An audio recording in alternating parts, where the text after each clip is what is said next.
What's up guys, Nate here with Roof Korean Concepts.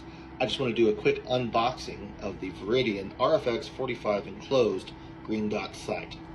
Now first off, what's my relationship with Viridian? Well, we got to meet them and hang out at their booth down at the Gundy's this year, and so they did send this to me for T&E, which means I didn't pay for it, but I don't have a contract with them, and I'm going to be honest in my feedback to both them and to you, the consumer.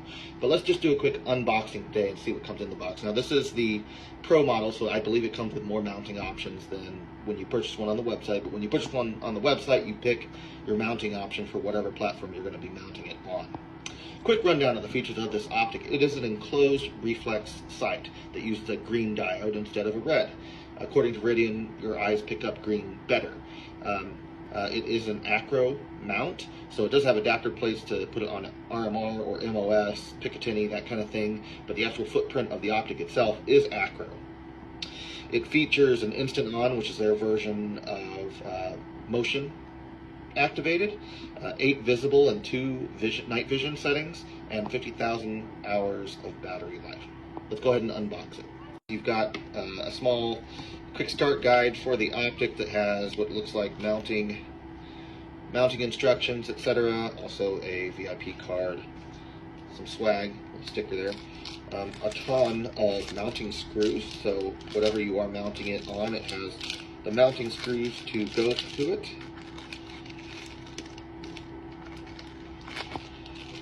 Here is the taller lower third Picatinny mount, a low Picatinny mount, installation tool. Here is the MOS mounting plate. This is the RMR adapter mounting plate. Battery, the optic itself.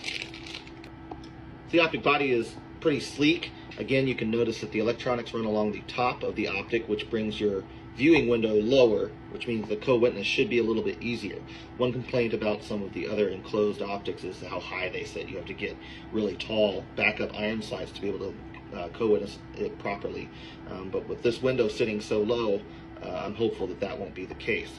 You do have your windage and elevation controls are recessed slightly or flush with the optic body, so they're not sticking out. It is an ACRO footprint, like I said. One thing to note, and I don't know if you can tell on here, probably not, but there is no noticeable notch filter. So a notch filter, if you're not aware, is a coating that's put on the lenses to help with the particular shade of color that the light is reflecting back toward your eye. Typically what you see on things like RMRs, holosuns is a very slight blue tint. There is no noticeable notch filter on this glass. It is extremely clear. So it's impressive that they're getting 50,000 hour battery life with no notch filter. Of course, we'll kind of see how it does when we get it mounted up and get rolling. But so far, guys, really excited to try this out. If you want to learn more, they are available now. They're on their website on Viridian. They are for sale under their RFX optic lineup. You can go check them out right now. I will be having another video as we start to dive into the testing of this optic, so stay tuned for that. So guys, I hope that was helpful. This is a very new optic. It just hit the market. I hope that was helpful. Stay safe out there, and I'll see you on the roof.